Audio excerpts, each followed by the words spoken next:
Queremos leer varios versos de este capítulo hermoso. Queremos leer los versos del 18 al 23 y luego del 31 al 35. Lucas capítulo 7. Gloria al Señor.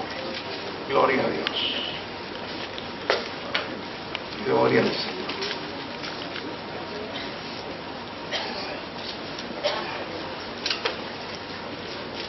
La Escritura del Señor. La Escritura lee a la gloria de Dios Padre, Dios Hijo y Dios Espíritu Santo. Los discípulos le dieron las nuevas de todas estas cosas. Y llamó Juan a los dos de sus discípulos, y los envió a Jesús para preguntarle: ¿eres tú el que había de venir o esperamos a otro? Cuando pues los hombres vinieron a él, dijeron: Juan el Bautista nos ha enviado a ti para preguntarte: ¿eres tú el que había de venir o esperamos a otro? En esa misma hora sanó a muchos de sus enfermedades y plagas y de espíritus malos, y a muchos ciegos les dio la vista. Y respondiendo Jesús le dijo: id, haced saber a Juan lo que habéis visto y oído. Los ciegos ven, los cojos andan, los leprosos son limpiados, los sordos oyen, los muertos son resucitados, y a los pobres es anunciado el Evangelio. Y bienaventurado es aquel que no haya tropiezo en mí.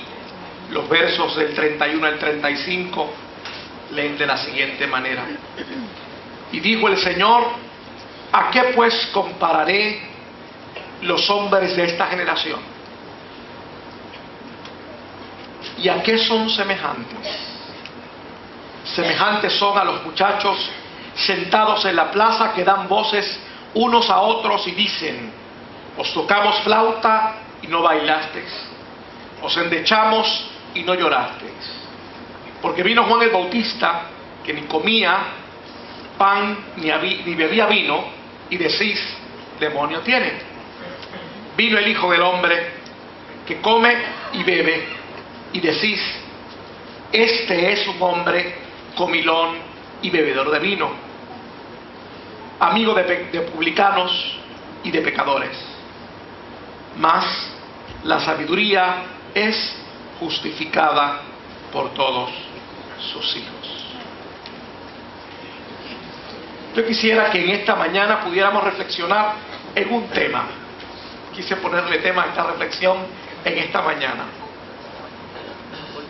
Cuando le dije el título a mi esposa, ella me preguntó: qué raro, el Cristo del 2011,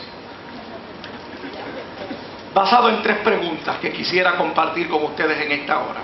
La primera pregunta es: ¿cuáles son las expectativas tuyas del Cristo del 2011? La segunda: ¿qué y quiénes pueden estar alimentando tus expectativas? Y la última: ¿cómo es ese Cristo del 2011?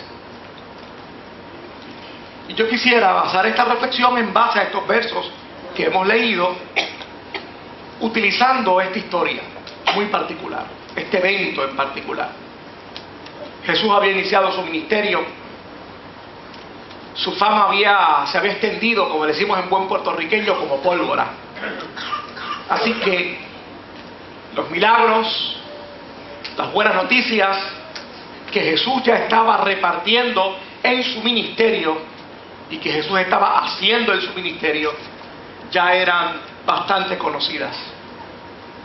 Y es aquí donde yo me pregunto, si yo hubiera estado en esa época y me dicen: mira, se levantó un señor llamado Jesús, muchacho que salió de allá de Belén,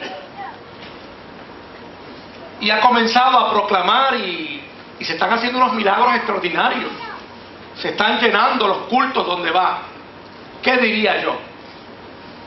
¿Cuál hubiera sido mi respuesta? Y en un Puerto Rico donde hay muchas iglesias, y estábamos hablando durante estos días, unos amigos y unos pastores, y obviamente comenzamos a analizar que muchas veces el número que se nos da de las iglesias que hay en Puerto Rico pueden ser un poquito exagerados, pero independientemente si son un poco exagerados, son muchas. Y por milla cuadrada, en comparación con otros lugares del mundo, creo que tenemos bastantes iglesias. Y gloria a Dios por eso. Otros utilizan esa misma información, pues obviamente para despotricar en contra de lo que la iglesia está haciendo y para cuestionar si entonces de verdad nosotros estamos siendo efectivos, porque ante tanta criminalidad y tanta iglesia, ¿qué pregunta nos podemos hacer? Pero eso yo se los dejo a la gente que tiene esa mentalidad. Y ahorita más adelante posiblemente toque esa mentalidad con mucho respeto, y que es buena pero también de vez en cuando es mala, porque hay gente que solamente se basan en sus criterios y no permiten que el espíritu de humildad, de amor, ternura, de compasión, el espíritu que da vida, no el espíritu que no te anima, sino que con una palabra, y hay gente que quiere darte una palabra o declararte una palabra de ánimo o de información o un elemento, un dato estadístico. Óigame, lo que hace es que le mata la fe a uno. Pues yo prefiero no tener datos estadísticos, yo prefiero no tener evidencias, pero prefiero tener la paz de Dios en el corazón. Amén. Prefiero tener una fe ignorante, pero una fe que produzca. Prefiero tener una fe sencilla, no una fe elaborada, pero una fe que impacte al pecador, que impacte al adicto, que impacte a aquel que está destruido, que impacte a aquel que no tiene futuro. Sí, Señor. Y yo creo que por eso es que en esta mañana nos preguntamos cuáles son tus expectativas, porque después de nosotros comparando, haciendo verdad un paralelismo el momento histórico donde aparece Jesús y donde Juan hace esta pregunta, yo creo que muchas veces se parece al momento actual. ¿Y cuáles son las expectativas tuyas? Hay algo interesante. Juan había declarado que Jesús era el Mesías. Él le había dicho a sus discípulos: he aquí el Cordero de Dios que quita el pecado del mundo. Él le había dicho a sus amigos y discípulos: a mí me conviene menguar y a este le conviene echar para adelante. ¿Y qué pasó ahora? ¿Por qué manda a preguntar a sus discípulos si era él el que era o había otro? Y yo creo que a todos y a todas nos pasa. Muchas veces nos preguntamos cómo fue el Cristo del 2010 y cómo fue el Cristo del 2009. Aquí en una conferencia durante estos años pasados, mejor dicho, en el 2009, wow, pasando un año ya, un pastor estableció en su declaración, ¿verdad?, en su predicación, y dijo: la cristiandad, lo bueno de ser cristiano es que todos los días podemos comenzar de nuevo. Dios siempre da esa oportunidad. Y entonces, si Dios nos da una oportunidad,